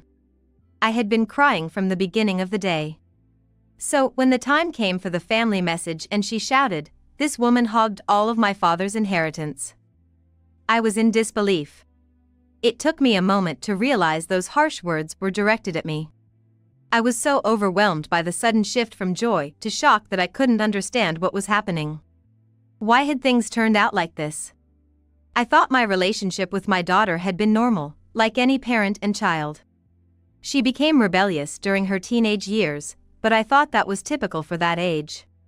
Looking back, I realized that she started distancing herself from me around the time she began dating her future husband in college. But I thought that was just her growing up, and I was happy for her. Since her father wasn't there, I walked the aisle with her. Even then, she seemed unsatisfied, as if she had something to say. I assumed she was just disappointed that her father couldn't be there. Was all this actually stemming from some deep-seated resentment towards me? I never thought I was a perfect mother, but I never imagined my daughter would say such things at her wedding. Why bring up the inheritance out of the blue? Even after that, my daughter, her face red with anger, kept hurling accusations at me. "Dad loved me the most, more than you and my brother. He despised your greedy nature." He never said it out loud, but I knew it. My daughter spat out these words rapidly, not giving me a chance to respond, and continued to shower me with insults and accusations. She claimed that, while I doted on my biological son, I never showed her the same affection and that she had been discriminated against. She said she lived a miserable life from a young age, barely getting any allowance and unable to do what she wanted. Moreover, she accused me of being a cruel woman for not crying at my husband's funeral, and suggested that it was my fault that he had a stroke because I didn't pay attention to his diet. Finally, she even called me an evil person, not a mother at all. My daughter was playing the victim. I couldn't believe the barrage of hurtful words thrown at me. I could see the shocked expression on my son's face at the same table. Her claims were baseless, and I wanted to argue back against the delusions she was expressing, but the content didn't matter to me anymore. I was just immensely shocked that my daughter thought of me this way. Next to her, I saw her husband nodding tearfully in agreement with everything she said. I could also see my husband's smiling face in a photograph. Whispers from the guests inadvertently reached my ears. They were all looking at me. I could hear words of sympathy for my daughter, and, at the same time, words of blame directed at me. But there were also voices saying they couldn't believe I would do such things, wondering what had gotten into my daughter. The staff of the venue, disturbed by the sudden commotion, rushed over to try to stop my daughter and calm the guests. The atmosphere of celebration had completely disappeared. Watching my daughter show such hostility towards me, I wondered if she really was the daughter I had raised. Was this some kind of prank? No, such an unpleasant prank couldn't exist. Then it must be reality. Was my daughter misunderstanding something? Or had she been brainwashed? These desperate thoughts crossed my mind, but when I saw my daughter relishing in my sorrow, I knew something had ended inside me.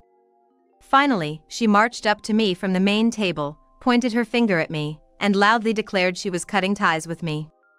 I had no energy left to argue back. I felt drained, wondering what all the days of treating her as family had been for.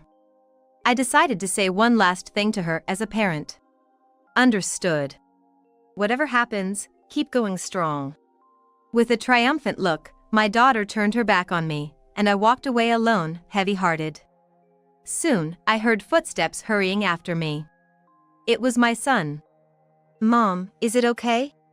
Just letting sis say all that? As far as I've seen, neither you nor Dad ever treated us differently. My usually gentle son was unusually angry. Yes, I know. Honestly, it was quite a shock. But it's her choice, so we have to accept it. But this is just... My son, overwhelmed with anger, seemed on the verge of tears. It's okay. We should respect her wishes. She has her life, and we have ours. Comforting my son, we headed home together. Today's events were a hard pill to swallow, but I had things I needed to do, given the situation. I had to let my daughter know the reality of things. Just a few days after the declaration of disownment. It happened early one morning. I was awakened by the incessant ringing of the doorbell. The sound was annoying, but I checked the monitor. As expected, it showed who I thought it would. As soon as I opened the door, my daughter burst in, frantic. Mom! What's going on? My husband lost his job. He was working so hard, why? My daughter, yelling in the doorway without even a morning greeting, appeared to have rushed over without even putting on makeup. You didn't know, did you? Know what? Let me explain everything. Out of a final act of kindness, I decided to tell my daughter everything. Her husband had been working at the company my husband and I ran since they were dating. He met my daughter in a college club and joined our company as a part-time worker through her recommendation. After graduating, he continued working as a contract employee. How's your daughter's boyfriend doing at work? Well, honestly, he's struggling a bit. We've tried different coaching methods, but my daughter's husband was utterly incompetent at his job. Looking back, my husband and I might have been too lenient, but he was our daughter's boyfriend, so we gave him special attention. Especially my husband, who seriously considered how to make him more efficient at work and even tried to improve the training methods for him. However, no matter what, my daughter's husband just couldn't produce results. Worse, his work attitude was poor. He showed no respect to my husband, the president of the company. He was often late. and would click his tongue in disapproval if something didn't suit him. Still, my husband believed in him, saying, "He's the man our daughter chose, so surely," and continued to support them both wholeheartedly. Honestly, I was increasingly frustrated with my daughter's husband, who showed no intention of meeting my husband's expectations. But I held my tongue, respecting my husband's wishes. Then, my husband passed away. Our company was run with my husband as the president and me as the vice president. We both had a complete understanding of each other's job roles, so there were no issues in taking over after his death. A few days after the funeral, I was officially appointed as the president with the board's approval. Given my daughter's husband's persistent poor work attitude and her unilateral declaration of cutting ties, there was no longer any reason to keep employing him. There were already complaints from other employees. I decided to fire him. No, that's a lie. My daughter screamed in disbelief. He always said everything was going great at work, that he had the support of his superiors and subordinates, and that he might even get a fast promotion. I was counting on him. Although I knew it, this confirmed that my daughter's husband was just that sort of man. My daughter was completely deceived by him, and I was astounded by her naivety. She continued, confessing that she thought her husband was competent and could survive in the company without my help, that he would earn a high salary, so even if she cut ties with me, he could still stay at the company. That's why she declared her disownment. I listened in silence, dumbfounded by her audacity. Having lived with her for years, I felt stupid for not seeing through her, but she clearly didn't understand the kind of person I was. She really underestimated me. I was not just my husband's wife, I was a co-owner and executive of that company. Did she not even consider that? After venting her anger, my daughter's expression changed to one of pleading. Hey, let's forget about the disownment. You don't want to lose your dear daughter, right? So, can you reconsider firing my husband? I couldn't help but let out a dry laugh at her sudden change of heart. My dear daughter? Weren't you the one who accused me of being a terrible parent in front of everyone just a few days ago? I reiterated that I couldn't reverse the decision to fire her husband. His position had already been filled by someone else, as my son, who was about to graduate from a top university, had insisted on joining our company even after turning down offers from major corporations. "Mom, I want to support you. I'll work hard, please let me join," he had said. So, I decided to fill the vacant position with him. At this, my daughter accused me again, claiming I favored my real child over her and that I didn't love her. I calmly replied, "This isn't about favoritism, it's about business. Between someone who showed enthusiasm to work here despite other offers and someone who never utilized the chances given, the choice is clear for a business owner." Just then, my son walked in, yawning, having heard the commotion. Hey, you're on my side, right? Help me convince Mom to take back the decision about my husband's job. My daughter desperately pleaded with her brother. But his reaction was not what she expected. "Who are you? You're no longer a child of this family, right? A stranger like you should leave, this is trespassing." Upon recognizing my daughter, my son's expression changed instantly. The sleepiness in his eyes vanished, replaced by a cold stare directed at her. "What, after all, I played with you when we were kids, didn't I?" she said. "That's all in the past, isn't it? What are you doing now?" he retorted. My daughter seemed stunned for a moment, perhaps expecting her brother to take her side. However, as we remained silent, she eventually realized this was no longer her place. With a resigned look, she trudged out of the house. "Are you okay with this? She's disowned me, but she's still your sister," I asked him. When I asked him that, my son replied clearly. "What are you talking about? She's not my sister. I don't want a family who treats you like a convenient tool," he replied firmly.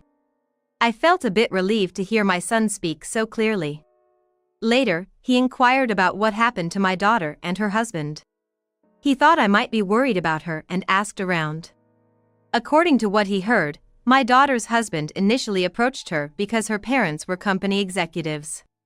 Marrying her meant having a father-in-law as the company president.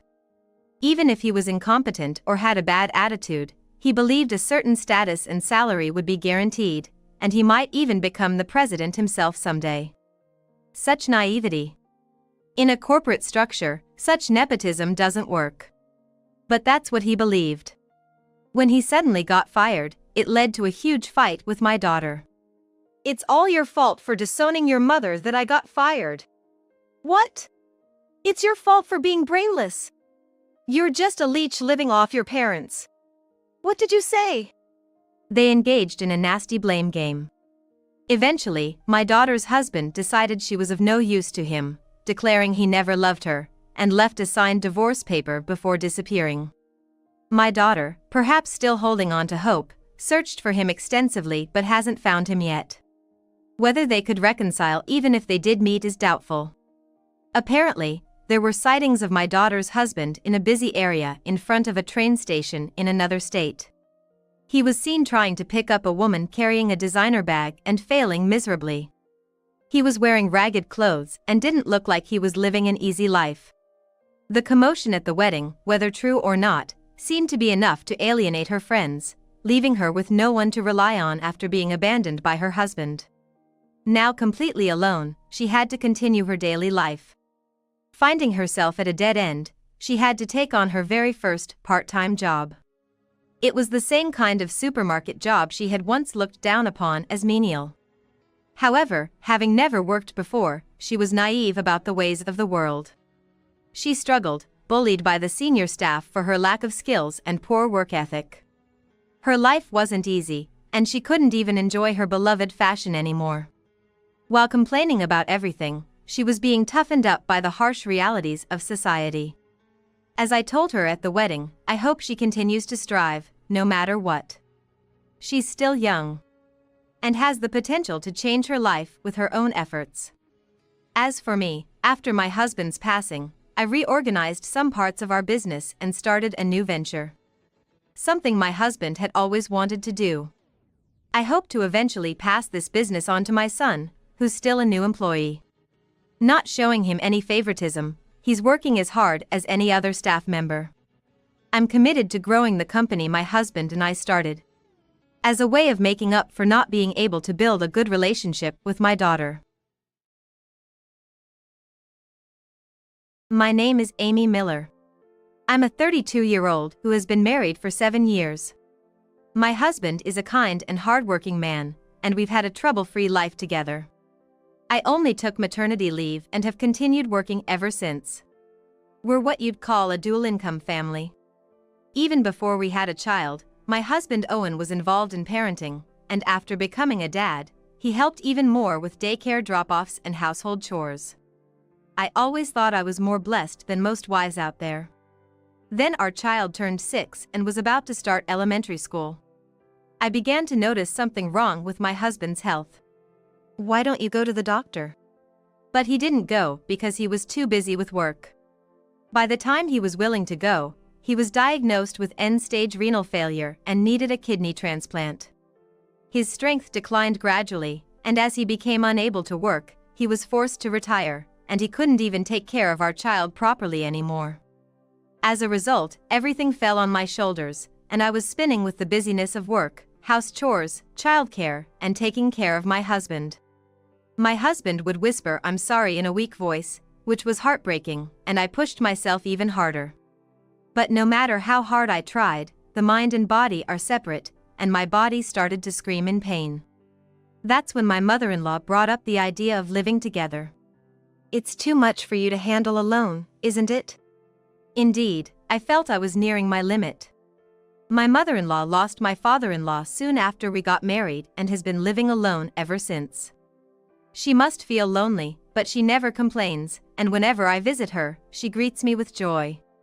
I can't even begin to express my gratitude to my mother-in-law, who gets along with me so well, it's like we're friends.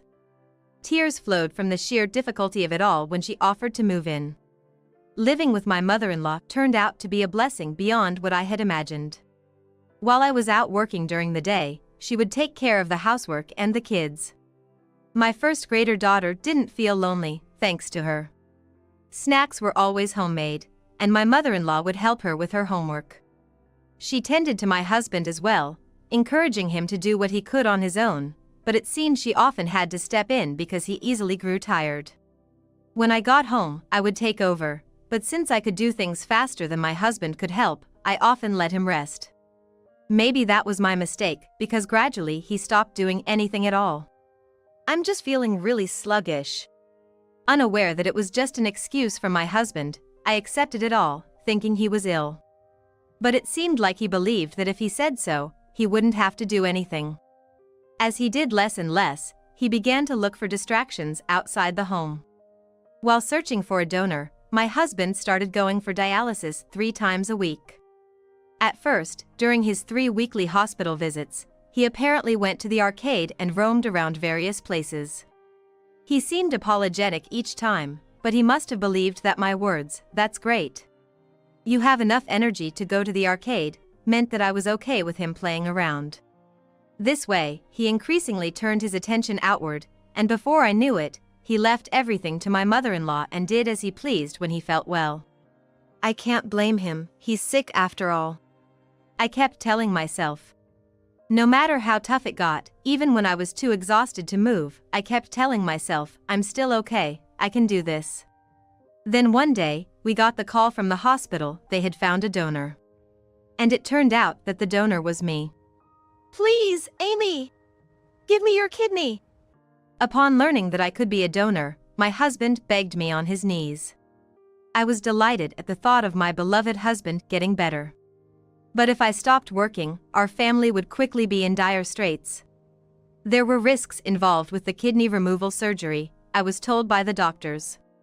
Was it really okay for me to be the donor? But if it makes him well again?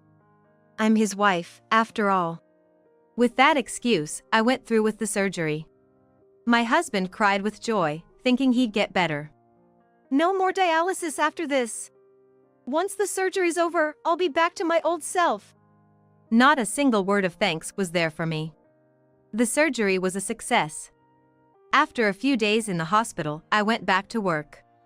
However, I had naively underestimated the risks the doctor had mentioned. I thought it couldn't happen to me. But even before my husband was discharged, a growing fatigue began to assault my body. What's this? I couldn't afford to be anxious. Why is so much of my hair falling out? Every morning, clumps of hair would come out as I brushed. Fear began to consume me. By the time my husband was discharged, my fear had turned into something much greater, but I had no time to think about myself. You should help out with the housework as part of your rehabilitation, my mother-in-law would say, but Owen was as if carried by the wind, always out playing. Instead of helping, he would look at me and say, "What's that on your head? It's disgusting," mocking my thinning hair. And then one day, he threw his last words at me. I'm divorcing you, you sick bald woman. I'm starting a new life. I was stunned by his words. What do you mean? Just back from work and still in my clothes, I was so shocked I couldn't stand. What about your mother? That's right, I have to tell her about such important matters. What are you talking about? This is a matter between husband and wife. It's got nothing to do with Mom. But she's helped us so much. You might have been saved, but I don't care. Anyway, I'm divorcing you. Why all of a sudden? My head was spinning, I just needed my mother-in-law. I thought she could calmly analyze the situation. But as soon as I got home, she had gone out shopping. That's right, she said she was going out for dinner shopping.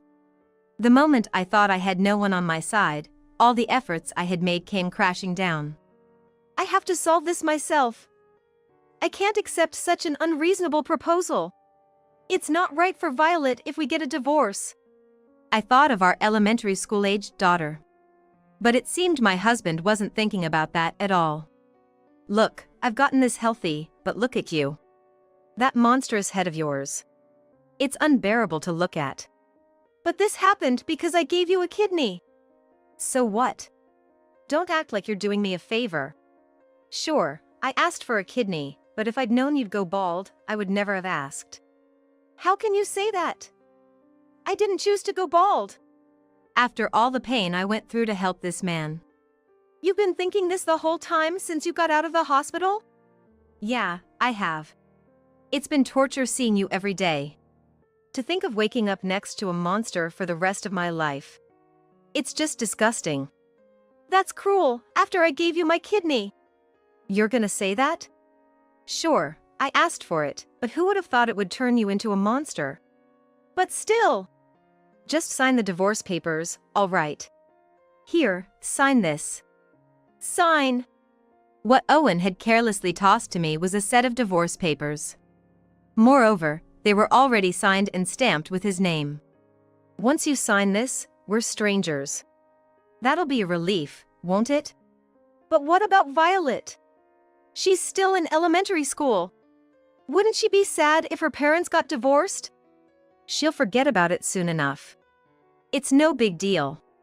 Better a younger and prettier woman as a mother than a monster like you. What do you mean by that? I mean, once I'm divorced from you, I can find a new love. Then I can remarry a beautiful woman. Are you saying you've been cheating? Why would you think that? You think I'd have time to cheat while I was sick? Sure, normally one wouldn't have the time to cheat. But looking back, it seemed he spent too much time away from the family. But nothing. Don't accuse me of things that aren't true. You're a monster who's jealous for no reason. How much more disgusting can you get? Just sign the divorce papers already. Wait, you can't just spring this on me. It's not sudden. Since I got sick, I've really thought about it. It's a waste of time to stay with an old wife like you. I've always hated how you made me feel indebted. I decided in my heart that I'd divorce you once I got well. Once you got well? Is that why you asked me for a kidney? I didn't necessarily need your kidney. Any would have done, but it just so happened that yours was available. It's only sensible to use what's usable. With such a cavalier attitude. I've taken on so many risks because of this. So what? You were informed about the risks at the hospital, weren't you? You decided to go through with it anyway, didn't you? I didn't force you. Yeah, but if I'm gone, who's going to work and take care of this house? Don't worry, you don't need to think about that. I'm healthy now. I can work and provide for the family. Even when you keep saying every day how sluggish and feverish you feel? You're going to work like that? Yeah, I'll be fine. I'm sure I'll be back to my full strength soon. Then I can find a job again and start supporting the family. So you're that healthy now? But you haven't done anything yourself. You let Mom and me do everything. That's because you wanted to do it all. You always said you could do it faster yourself. It's true, but it was Owen who was content to let it be that way. So, once you sign that, you can get out. Get out? Why? Obviously. Once you sign it, you're a stranger to me. It'd be weird for a stranger to live in my family home. It's only natural that you're the one to leave. But what about Violet? You can't just tell me to leave all of a sudden. I have nowhere to go. What are you talking about? It's obvious Violet stays here. I can't leave my child with a woman who doesn't even have a place to live. So, it was all planned out. Owen had me donate a kidney just so he could kick me out once he started feeling better. I was just conveniently used. I was completely dejected and unable to think when my mother-in-law walked into the room. I'm home. Oh, what's wrong? Looking for rescue in the face of my returned mother-in-law, I saw a young woman standing next to her. Hey! Why are you in the house? I told you to wait outside. Well, I couldn't help it. Your mom told me to come in. You have to listen to your future mother-in-law, right? Future mother-in-law? Idiot. Don't say weird things. Mom, why did you even let her in the house? Well, when I came back from shopping, this girl was standing outside. When I asked what she wanted, she said she knew you. So naturally, I told her to come in. What's wrong with that?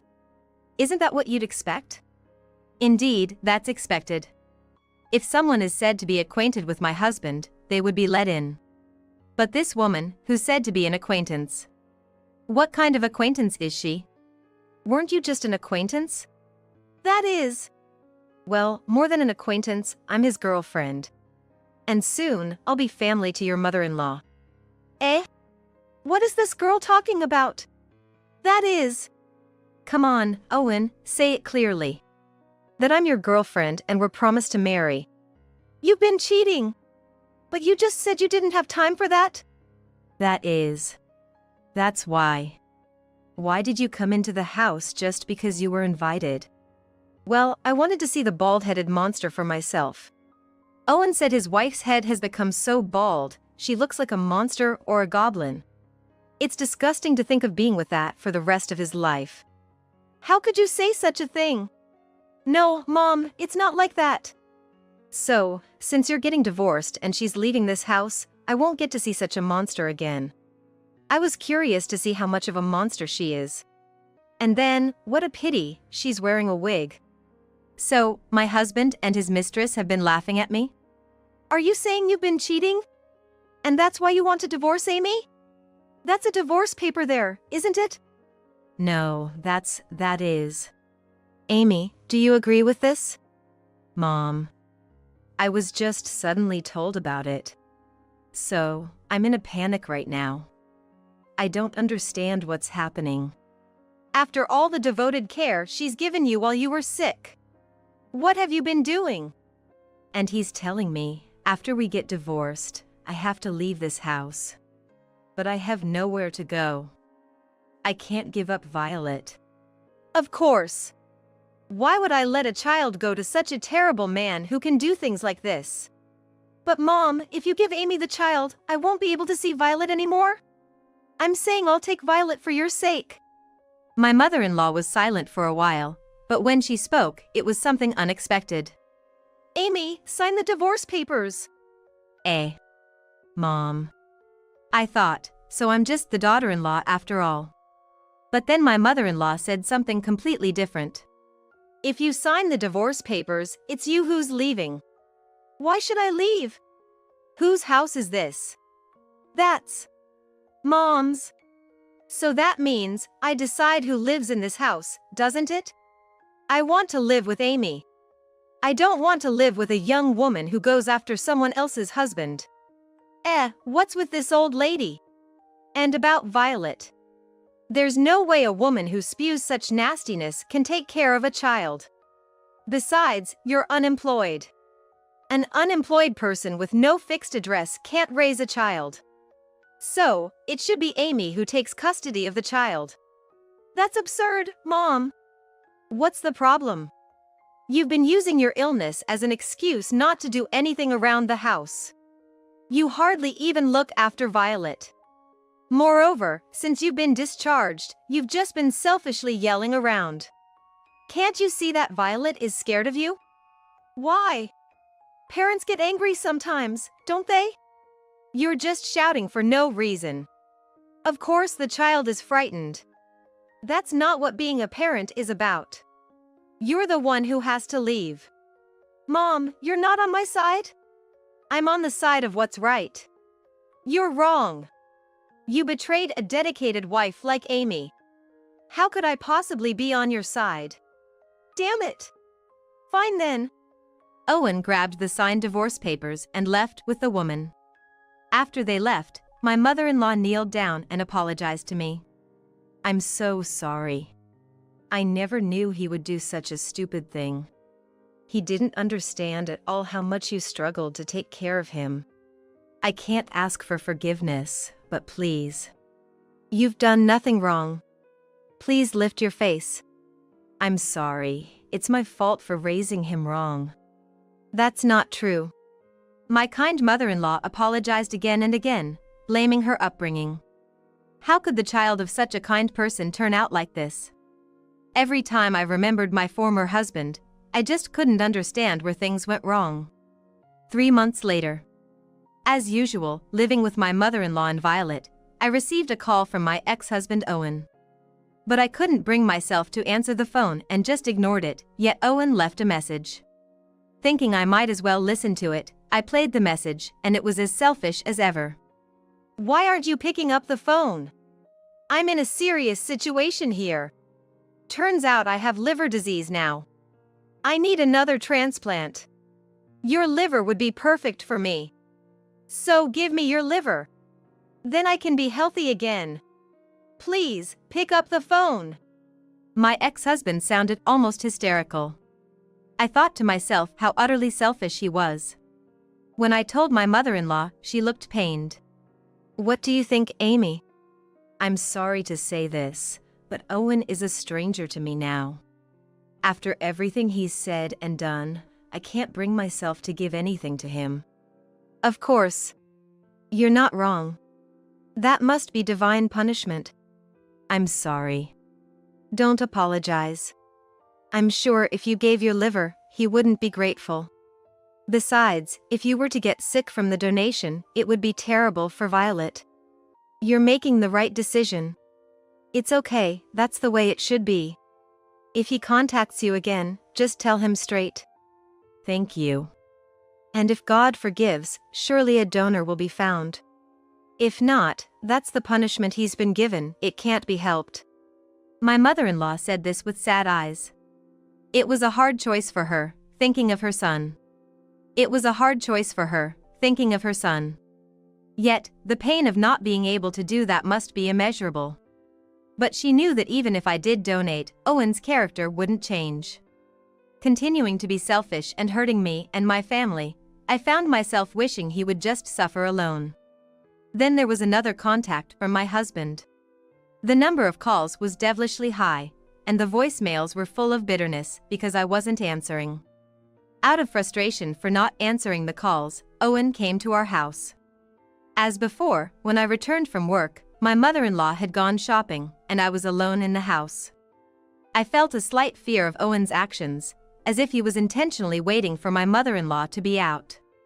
Hey, Amy. Owen, who greeted me with those words, looked gaunt and his complexion was poor. It seemed like his illness had advanced significantly. Why the hell aren't you answering your phone? Why would I? I don't want to talk to you. But I left you a message. I heard it. Then why didn't you respond? I didn't see the need to. I'm begging you, why won't you help me? It didn't seem like begging, and even if it was, I have no intention of being your donor. Why not? I don't have much time left. My condolences. I'm still alive. That's unfortunate. Please, give me your liver. No, thank you. Why the hell not? Don't you understand why? Think about what you did to me after I gave you my kidney. That couldn't be helped. I don't think it was unavoidable at all. No matter how much you beg, I won't become your donor. If I did and something happened to me, you would just play ignorant, wouldn't you? If you need a liver that badly, ask her. Nora left me when she found out I was sick. She dumped me and left. Well, that's tough. But it's what you deserve. Don't say that. Being divorced means I'm alone. You have no idea how hard it is to endure feeling sluggish every day and still have to work. I understand. I gave you a kidney, remember? I still feel sluggish from that. Yet, I do the housework, take care of the child, and work. I think I have it harder than you. Then I'll remarry you. I'll overlook your baldness. Marry me, give me your liver, and I'll work this time. That way, you can take it easy, right? Time out. I'm not relying on you.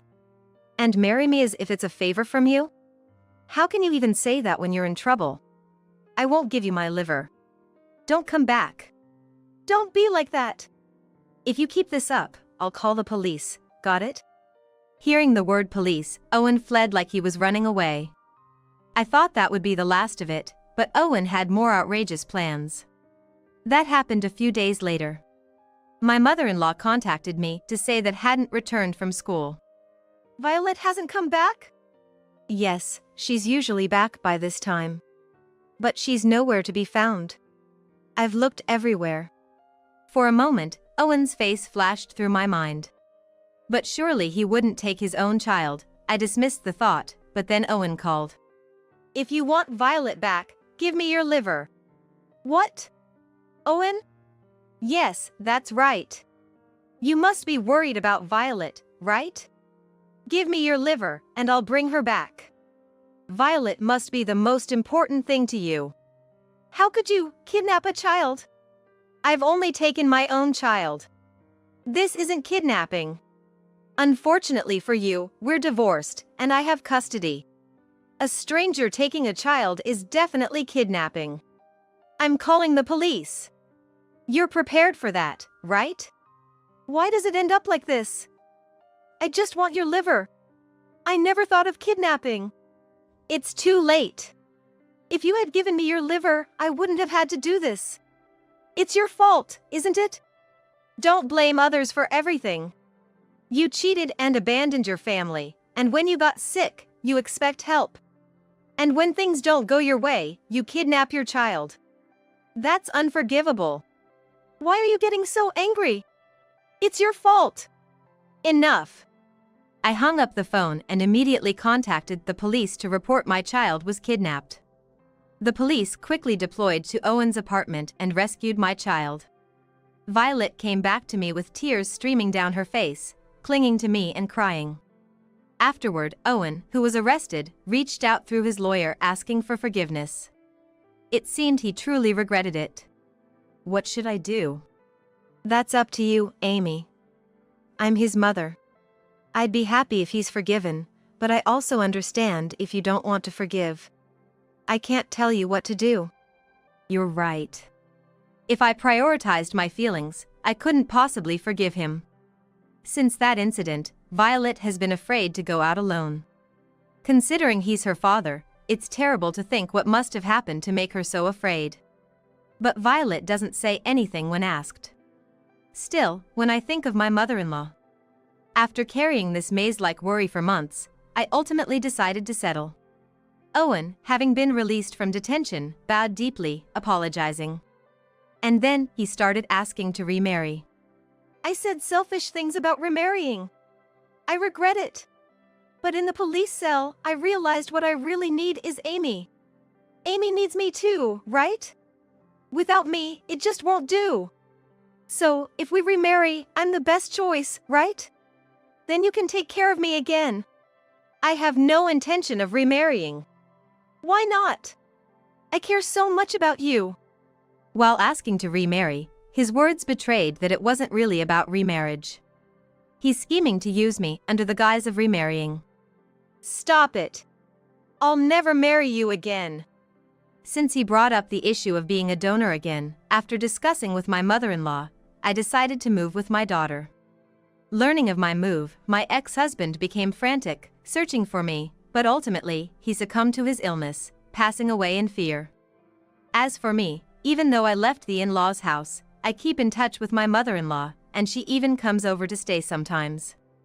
I'm planning to buy a house where I can live with my mother-in-law once I've saved enough money.